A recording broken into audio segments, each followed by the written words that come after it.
کیا لوگ یہ خیال کیے ہوئے ہیں کہ صرف یہ کہنے سے کہ ہم ایمان لے آئے چھوڑ دیے جائیں گے اور ان کی آزمائش نہیں کی جائے گی؟ اور جو لوگ ان سے پہلے ہو چکے ہیں ہم نے ان کو بھی آزمایا تھا اور ان کو بھی آزمائیں گے، سو اللہ ان کو ضرور معلوم کرے گا جو اپنے ایمان میں سچے ہیں اور ان کو بھی جو جھوٹے ہیں۔ کیا وہ لوگ جو برے کام کرتے ہیں یہ سمجھے ہوئے ہیں کہ یہ ہمارے قابو سے نکل جائیں گے؟ جو فیصلہ یہ کرتے ہیں برا ہے۔ جو شخص اللہ کی ملاقات کی امید رکھتا ہو تو اللہ کا مقرر کیا ہوا وقت ضرور آنے والا ہے، اور وہ سننے والا ہے، جاننے والا ہے۔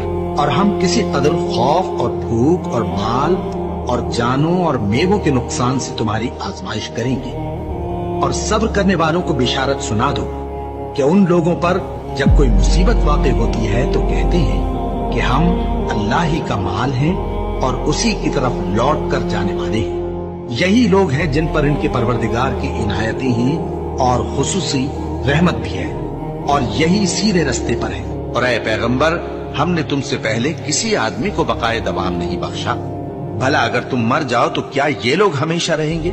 ہر شخص کو موت کا مزہ چکھنا ہے، اور ہم تم لوگوں کو سختی اور آسودگی میں آزمائش کے طور پر مبتلا کرتے ہیں اور تم ہماری طرف ہی لوٹ کر آؤ گے۔ کوئی مصیبت زمین میں اور خود تم پر نہیں پڑتی مگر بیشتر اس کے کہ ہم اس کو پیدا کریں ایک کتاب میں لکھی ہوئی ہوتی ہے، اور یہ کام اللہ کو آسان ہے، تاکہ جو فائدہ تمہیں حاصل نہ ہو سکا اس کا غم نہ کھایا کرو، اور جو تم کو اس نے دیا ہو اس پر اترایا نہ کرو۔ اور اللہ کسی اترانے اور شیخی بگاڑنے والے کو دوست نہیں رکھتا، اور ہم نے تمہیں ایک دوسرے کے لیے آزمائش بنایا، کیا تم لوگ صبر کرو گے؟ اور تمہارا پروردگار تو دیکھنے والا ہے۔ اے اہل ایمان، تمہارے مال و جان میں تمہاری آزمائش ضرور کی جائے گی، اور تم اہل کتاب سے اور ان لوگوں سے جو مشرک ہیں بہت سی ایذا کی باتیں سنو گے، تو اگر صبر اور پرہیزگاری کرتے رہو گے تو یہ بڑی ہمت کے کام ہے۔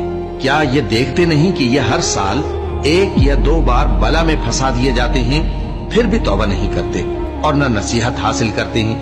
اور جو مصیبت تم پر واقع ہوتی ہے سو تمہارے اپنے کرتوتوں سے، اور وہ بہت سے گناہ تو معاف کر دیتا ہے۔ اور تم زمین میں اللہ کو عاجز نہیں کر سکتے، اور اللہ کے سوا نہ تمہارا کوئی دوست ہے اور نہ مددگار۔ کیا تم یہ خیال کرتے ہو کہ یوں ہی بہشت میں داخل ہو جاؤ گے، اور ابھی تم کو پہلے لوگوں کی سی مشکلیں تو پیش آئی ہی نہیں؟ ان کو بڑی بڑی سختیاں اور تکلیفیں پہنچیں، اور وہ صعوبتوں میں ہلا ہلا دیے گئے، یہاں تک کہ پیغمبر اور مومن لوگ جو ان کے ساتھ تھے سب پکار اٹھے کہ کب اللہ کی مدد آئے گی۔ دیکھو، اللہ کی مدد عنقریب آیا چاہتی ہے۔ اللہ کسی شخص کو اس کی طاقت سے زیادہ کا ذمہ دار نہیں بناتا۔ اچھے کام کرے گا تو اس کو ان کا فائدہ ملے گا، برے کرے گا تو اسے ان کا نقصان پہنچے گا۔ اے پروردگار، اگر ہم سے بھول یا چوک ہو گئی ہو تو ہم سے مواخذہ نہ کیجو۔ اے پروردگار، ہم پر ایسا بوجھ نہ ڈالیو جیسا تو نے ہم سے پہلے لوگوں پر ڈالا تھا۔ اے پروردگار، جتنا بوجھ اٹھانے کی ہم میں طاقت نہیں اتنا بوجھ ہم پر نہ رکھیو، اور اے پروردگار، ہمارے گناہوں سے درگزر کر اور ہمیں بخش دے اور ہم پر رحم فرما۔ تو ہی ہمارا مددگار ہے، سو ہم کو کافروں پر غالب کر۔